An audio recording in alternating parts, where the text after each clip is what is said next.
now tuned in to DAR Sports Media, the college football show. We got our second batch, and the nonsense is already beginning with this process, the college football playoff selection. We've got multiple teams involved at the top. The Texases of the world, the Alabamas of the world. We got teams that haven't even had haven't beat a single ranked team. Ranked way near the top. And meanwhile, you got a team like SMU who has beat a ranked team, and Boise State, who came very, very close to beating the number one team, both on the outside.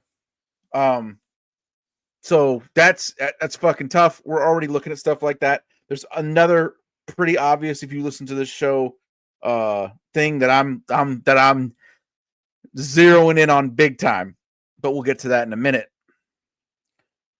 We got Oregon, Ohio State, Texas, Penn State, Indiana up at the top, looking fucking good. You know, I saw somebody talking about the other day. Oh, it was dumbass, bitch ass Clay Travis. Do we really think that Indiana could compete with Alabama or Ole Miss? I said, well, Indiana would not lose to fucking Vandy or Kentucky like those two teams did. So I would pipe down if I were you. Yes, fucking absolutely. So we got two teams. Number 3, Texas has not beat any ranked teams. Penn State has not beat any ranked teams. Texas's best win this season was over Vanderbilt by 3 points. Penn State's best win over 6-3 Illinois by 14. SMU 10 and 11 spots behind these teams. A lot of questions. Our elimination game last night, Alabama came in there and they didn't just kick the door down. They kicked the door down. They slapped somebody on the ass and they sat down in the kitchen and made themselves a fucking sandwich in Death Valley. No fucking problems whatsoever for them. The Hot Boys are so disappointed. It was, man, it was fucking disgraceful after the reuniting of the Hot Boys that same week for the LSU to go out like that. Thoughts on this top 25, these new rankings? True. I feel like when we talked the other week about Alabama finding its way back, back a little, I guess in that 10, that top 10 spot, I'm not surprised. Mostly, everything kind of checks out a little bit. There's a couple. I like to see LSU. I believe they were 22 on the rankings, if I saw that correct. Yeah. So, as I said, I take no pride in seeing Alabama having any success, but I definitely have no desire to see LSU have success. I was just a little hurt because you can't disrespect the Hot Boys in their reunion, and they just announced another reunion, another concert for December 21st. Just people want to. I had a little bit of an inside track on that, so I just want to put that out there for anybody who wants to know. But I mean, for the most part, I think everything looks okay. There's nothing that jumped out to me as something I was like, nah, that ain't it, or nah. Well, because the SMU thing's going to take care of itself, right? If they win out, they're going to be in. Yeah, so. No, I have full belief in SMU. I'm a believer now. I'm a believer. I think they played fucking excellent. So I'm not, I just think things had to be moved around a little bit because Alabama had to get a little cushion. They wanted Alabama to have a little cushion so they can, be comfortable in the spot that they needed to be in. So I think, but everything else seems pretty much expected and pretty much all kind of lines up with what I was expecting to see. So nothing out of the ordinary. Axe, what do you think, man? Thoughts on this CFP top 25? Well, I think Notre Dame has a worse loss than anybody in this top 12. Like that Northern Illinois loss is pretty rough. I think personally SMU is better than Miami, but like you said, things will take care of itself if SMU wins out. I don't love Penn State at 4. I personally think Indiana's the better team. I feel like they should swap spots because I don't see how one-loss Penn State team is ahead of Indiana. I don't really love that. I'm cool with the top 3.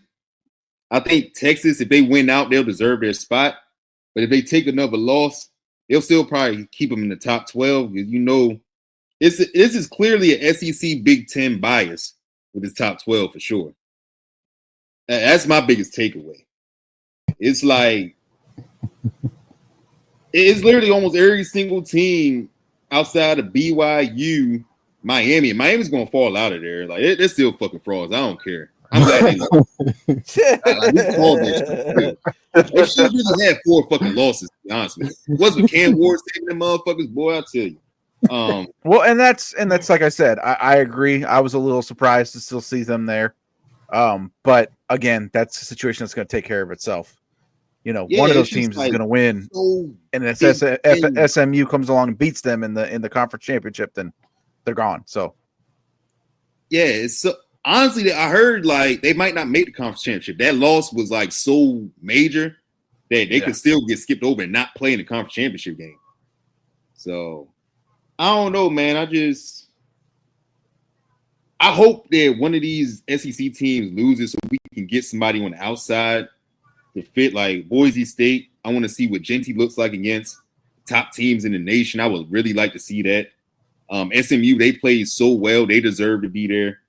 And even Colorado can sneak in. You know, they ranked 17. Well, see, there you go. You buried the lead. That was going to be the next segment. Number 17 in legitimate striking distance. Legitimate striking distance of winning that conference, of moving into that top 12. They are all the way at number 17 from 1-11, the worst team in college football. 2 years later, number 17 ranked in the nation with a shot to get into that playoff. Nothing short of fucking incredible. It's about 2% of the story that it was last year. Must be the motherfucking money. It's a motherfucking monumental fucking turnaround over there. Dion fucking did it. Keep going, Axe. Talk about it. Yeah, man. Shout out to Shador. Shout out to Westerly. Shout out to just the whole squad, man. Just how they look. The defense looks much, much, much better. Mm-hmm. Just the O-line looks better. And I'm just happy to see their progression. I'm glad they proved the haters wrong. I felt like they was doing a little too much last year, but it's unconventional, but the shit works, man. You can't hate on it. From 1 win to 4 wins to bowl eligible to potentially playoff eligible. Like, that's just straight up elite coaching, man. And the kids buy into what he's like been producing and selling, and it's a great thing, man. I don't know how long he's gonna be at Colorado, but this is just amazing because Colorado was literally the worst Power 5 team a couple years ago. So shout out to Dion and the Buffaloes. I'm pulling for them to get to the top 12, in all honesty. And so what's crazy is I'm looking at their schedule. They're going to be favored the rest of the way out. They have Utah without Cam Rush, and a Utah team that probably gave everything that they had left in them last week in a very narrow failed attempt to take down BYU. Kansas, who has been a massive disappointment this season, and Oklahoma State. Those are the 3 teams they have left, and then it's the Big 12 championship. If it ends up being against BYU, I'm a huge fan of that story. I'm a huge fan of BYU breaking through like this. But I would the way they've been playing, I would give Colorado a real shot at BYU in that Big 12 championship game. This very well could be on the way to happening. Yeah, for sure.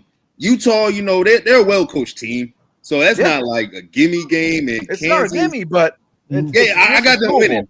I got them winning. Yeah. It's a great 12 o'clock game too. Mm-hmm. And Kansas, you know, Jaden Daniels. Daniels. I fucked the name of my. You know what I'm saying. Yeah. Daniels is a good dual threat quarterback, but I don't know. Like you said, they've been pretty disappointing, but that's not a gimme either. Nope. So they just got to come out and execute, and they keep doing what they've been doing since the second half of that Nebraska game. They straight. Thoughts, Lee Harvey? the top 25, Colorado in striking distance. Yeah, they are. And like what you guys just said, their last 3 games, they're not gimmies, but just like their schedule up to this point, it's all winnable. And it's all there for Colorado. All they got to do is just handle business. But the top 25 say he want to see one more SEC team like fall out of the top 12. I'm wanted to be Georgia. You might have your shot because Tennessee goes to Georgia this weekend. Yeah, but from what I've heard, Nico Imaliaba might not play. He's got a bad concussion. Shit. He's got a bad concussion from what I'm hearing, and if they're playing without him, they have a very slim chance, especially on the road. God bless it. Yeah. I want Georgia to fall out because them being ranked over Boise State, I don't feel good about it. Boise State's got a better resume than them, even though they lost to Oregon. At least they put up a fight. Georgia has a better resume than Texas, though. And we act like Texas is the golden goose that can't be touched. I don't know what they're doing all the way up there. I don't know what they're doing all the way up there. Texas ain't beat nobody, and they had one big boy matchup, and they got fucking rolled. But they also have another one at the end of the season at Texas A&M. Yeah, true. That Texas A&M, they don't count them out just yet because there's definitely a scenario. If everything stays the same and everybody keeps winning, I believe is what I heard, is the West will come down to Texas A&M against Texas, which is a fucking beautiful thing for all the people that we know involved in that. A rivalry between those two teams that hasn't been played in quite a long time, and the West Division may come down to them. It couldn't be written any better. I'm telling you right now, it's kind of underrated. That's real hatred right there. Like Texas A&M and Texas is fucking like Texas A&M tried to block them coming to the SEC. They went to the SEC to get away from them. It's fucking like it crosses over from like, fun college rivalry to like real life shit, like trying to impede each other. So fuck, man, for it to come down to those two teams, that's a beautiful fucking thing. Yeah, especially for the agony. We're gonna have to console either one of us. So we have to console Josh from you at United Football Media, or we're gonna have to console Cam. It's fucking. I know what True probably thinks of that. I ain't gonna console no damn Cam. I'm a laugh in his damn face for sure. I wish nothing but the worst for Texas. Well, yeah. On 7 days of the week, twice on Sundays. I don't want them to have any success. I don't wish anything positive. So I hope and wish that something bad happens to Texas. Fuck the Longhorn. Fuck Texas. A buddy of mine, he got sideswiped one time. He had his brand new. My best buddy. He's from New Orleans. He's from the Ninth Ward. As New Orleans as it gets. He had and down there they like cutlasses, Oldsmobile cutlasses. They could put chop blades on them, big old choppers and crazy paint jobs and all that stuff. And he had a brand new, we called it Ninja Turtle green. This is beautiful green color that he had on it. He had his 22-inch rims on it back when that used to be the style. He had embroidered headrests on this beautiful cutlass. He was driving it to the airport and some motherfucker sideswiped his shit. He ain't had the paint on it for 5 fucking days. And when the cops said, do you want to press what do you want to do? Do you want to press charges? He says, I don't want them to have underwear. Send them home butt naked. That's how True feels about Texas. I mean, yeah, that's a strong ass statement to say. No draws. Yeah, no draws on you, no draws. I mean, that's crazy. But you know what? That's the level of hate. Damn right. I fuck with that. That's a real one right there. That's a real one right there. I have that level of hate for Texas. And you know what's crazy? I don't even know why I have that level of hate for Texas. It could just be because it's Cam's team. And I wish nothing but the worst for Cam. I think that's really what that is. Like that's my brother, but I wish nothing but the worst for him. So absolutely. No, man, I that would be a great scenario though. I think Lee's right. I think you and Lee right. That'd be a great scenario. I would love to see it. I just want to say one quick thing on Colorado. It I have to applaud Colorado for how far they've come, considering where we started this season and what. And I believe our first episode was literally Yes, we about were like, we don't know if they're Colorado. going to win a game. Yeah, So they have exceeded expectations, and they that look bad at the amazing, beginning of the man. year. Yeah, yeah. So It's nothing short. shout out to Dion. Shout out to obviously his son. Shout out to Travis Hunter. Like shout out to these players going out there and performing like they know how to. And like I said, obviously this is not a perfect team. This is not a perfect team, but you can see even with their small flaws and everything, they're working through it and they're continuously finding ways to win.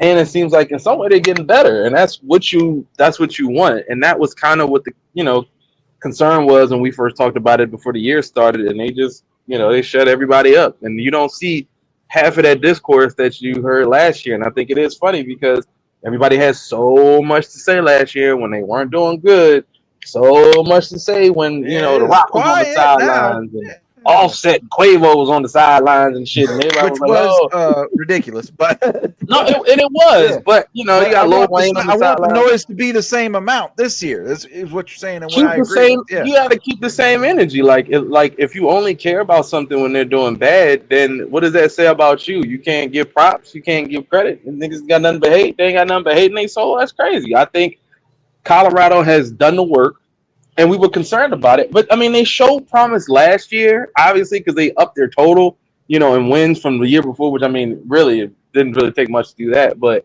it's like they showed some promise, but they just couldn't, hold on to leads. They couldn't stay in certain games, and now they're doing that. I watched the game against Texas, I think Texas Tech, and I was like, yo, like this is becoming a well-oiled machine. And against Utah, like you said, it's not going to be a walk in the park, but it's a winnable game for them, and every game going forward is winnable for them. And I think they will.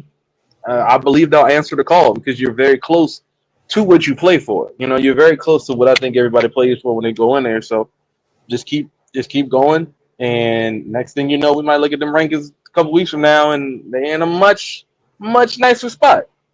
They didn't even start that game well. Like they were down 13-0 out the gate.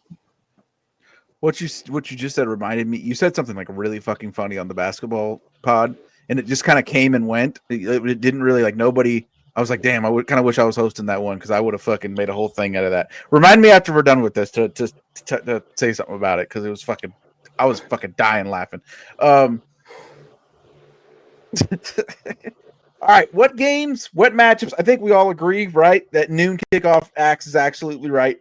Utah and Colorado noon on this continuing path to rebuilding this team, this movement with Deion Sanders. Okay. Oh, by the way, I don't think I mentioned on the last one, but I saw he had an interview with Joe Klatt where he addressed. He said, he said I'm a leader. I'm not a follower. I will not be following my sons to the NFL. Colorado's where I'm going to be. That's what he said. So, obviously, I know a lot of people probably. Oh, is that what he said? Yeah, but still, I mean, it's a better answer than no answer. So, yeah. What matchups are standing out to you guys for this weekend? Axe, go first. My bad. I'm intrigued by Tulane and Navy. Like Tulane, low key, they just became 25th ranked. I've got their quarterback's name, but he's a redshirt freshman. He was pretty decent. And Navy, they have a pretty good team. That's a good 12 o'clock game. Another South Carolina and Missouri. South Carolina's been playing really good ball recently. Yeah. So I got them beating Missouri. That's a decent game. And you mentioned Georgia and Tennessee earlier. I think Georgia shakes back. I don't see them taking another loss. I think Kirby Smart rallies the troops, and I have them winning that game. Well, because they lose this one, they might be done. So Oh, yeah, that's it. it's at I don't home, see them and losing especially if they're back-to-back. going against the backup quarterback. Yeah, I don't envision them losing back to back just based off of how Kirby Smart is. Like, I know he's infuriated with this team this year, and I didn't see them writing the shit.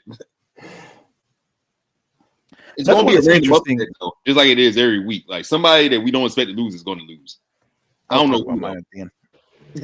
What's sticking out to you there, Harvey? It doesn't look like a very exciting week, but there are. But as we say every week is an exciting week. You just don't know which games. Right. I just bit the shit out of my tongue. Wait till you get to me. I'm gonna show you what's gonna be exciting. Yeah. There's a couple potential upset alerts. Oregon at Wisconsin. I got one on my mind. Okay. Oregon at Wisconsin. Just Oregon hasn't had their off game since those first couple of games, but they are playing their best football.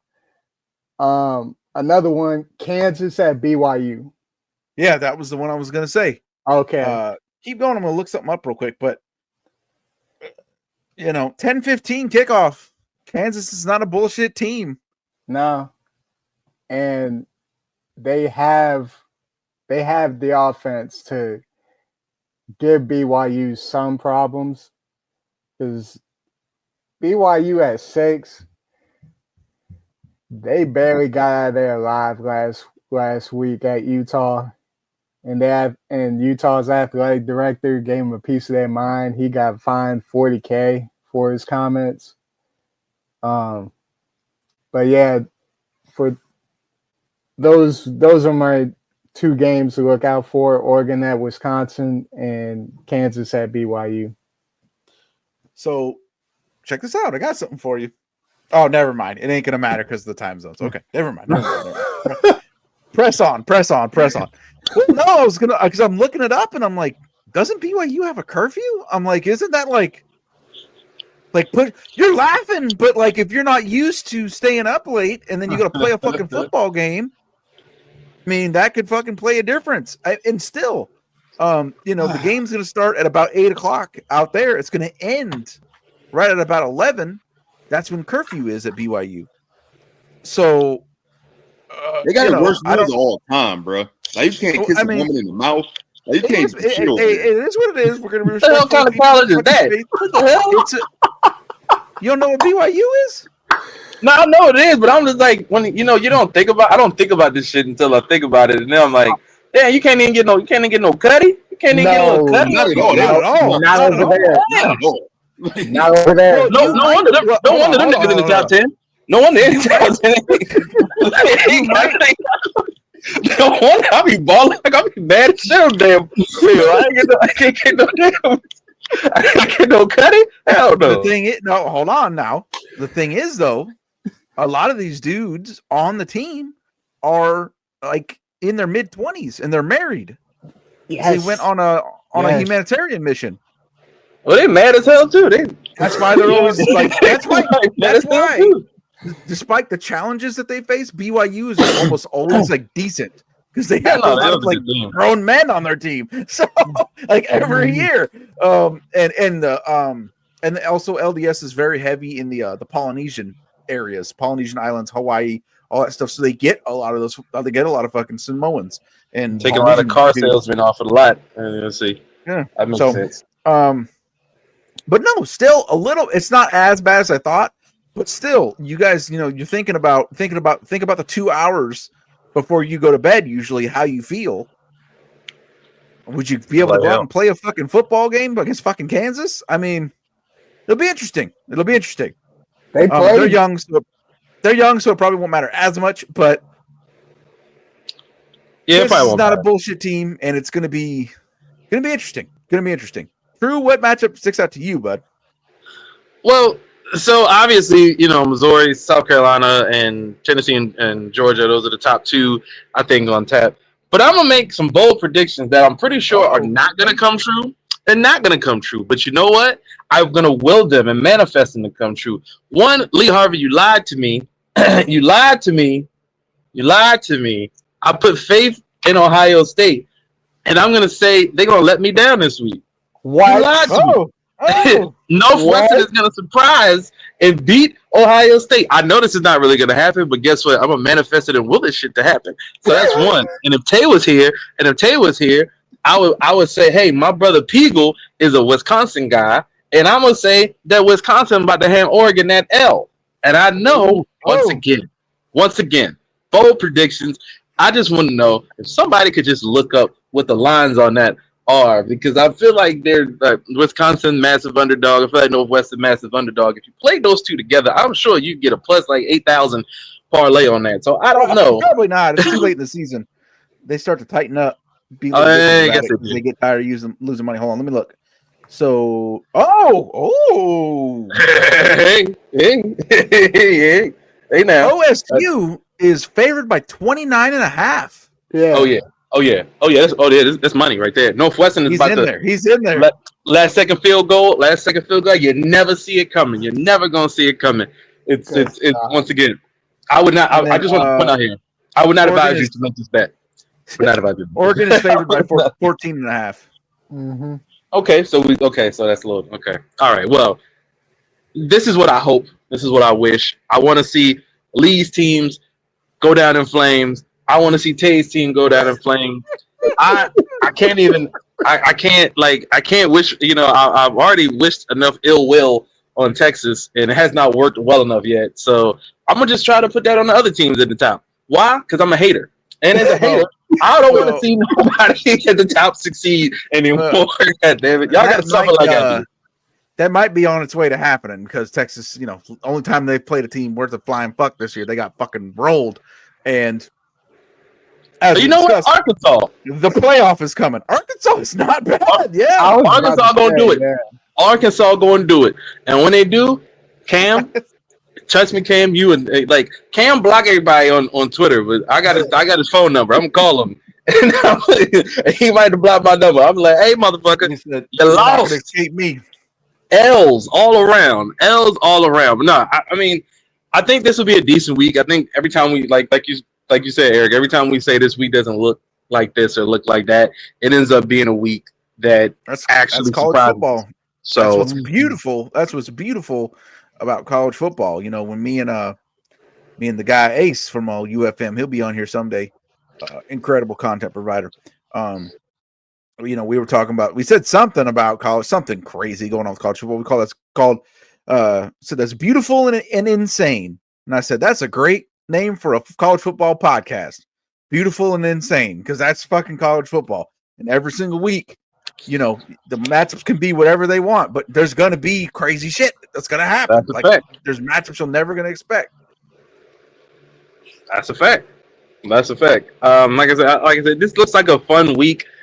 Especially a fun week to hate on certain teams. You know what I'm saying? Like, I don't care for Tennessee and Georgia, and at least one of them got to lose. So that's a positive for me. You know what I mean? So I just look forward to. Also, of course, I just want to see Boise State, man. I just want to see what they're gonna do this week. I think this is become my thing every week. Just watching and see what my guy's gonna do out there. I know he had a solid game against Nevada. So I'm anxious to see what they do. They still rolling, they still going. So yeah, I'm really excited for that game just to see. Did we talk about how Miami is like? Did we talk about Miami? Them niggas is phony. Them niggas jabronis. Yeah, like how we have how haven't we we really get a chance to go in deep into that? Like they don't look And that's right, Lee. That's what I was actually coming around to. You lied to me. You lied to me, man. You said Cam Ward was that guy. He was that guy. He's Heisman. I mean, I don't see it anymore. He was until he fumbled. He was until he fumbled on that last possession. Mistakes. What was tough about that? What was tough about that Georgia Tech Miami thing is it wasn't even surprising. Like I wasn't even shocked to change the channel. That's fair. That's fair. Yeah, that's how you know they're. Come on, SMU, let's go. You said it's a fine week to hate, but it's also a fine week to love. This new True God album That is out. Tell us about it, my man. Hey man, listen, I have got some of the craziest feedback on this album so far. My favorite feedback so far on this album was from a friend of 20 plus years who said, as a friend, they said, as a fan, I love that pain and honesty can bring the best out of you from a musical standpoint. This might be your best work. But as a friend, nigga, are you okay? And that, for me, was the most best, probably like best thing you could ever ask me as a artist because I put a lot into it. SR6 is, shout out to Scotland who also writes for us. He said this album is incredible. It is amazing. He has told many people to check it out too. So it's just an album that, one of those albums that I put a lot into. It's 11 songs, and less is more. It's the shortest soul revival album that I've ever done. So something different. But yeah, it is out right now. Shout out to my brother Apollo. He is the only feature on there, only rap feature on there. My daughter is heavily featured on it as well. So you can go check that out. And of course, time is of the essence. Me and Apollo, we got our duo album. We working on some stuff. We just worked on some music the last day or two. So we got more music on the way. And also shout out to Apollo Jr. It's his birthday today. Hey, so there you go. DAR family, you know how we rock. The new album, it's tearing it up. I was listening to quite a bit of it today, earlier. Real fantastic stuff. The song about missing fathers in our lives touched me in my heart for sure. It's fucking excellent. Definitely telling a story. And that's the kind of rap that I love. Kind of rap that you love if you love that turn of the century rap. That is a bygone era. That's out there. The NFL show was out from earlier this week. The NBA Hoops Hour, of course, is up, covering everything happening in the NBA. Me and True, we're looking real solid. God damn it, we're gonna make it happen this week. I got a lot to say. I got a lot to say. Weekend Wrestling is going down. I'm gonna make that happen right before that damn noon kickoff for Colorado and Colorado and Utah. As you can hear, print, music, the pods, the world of DAR never stops.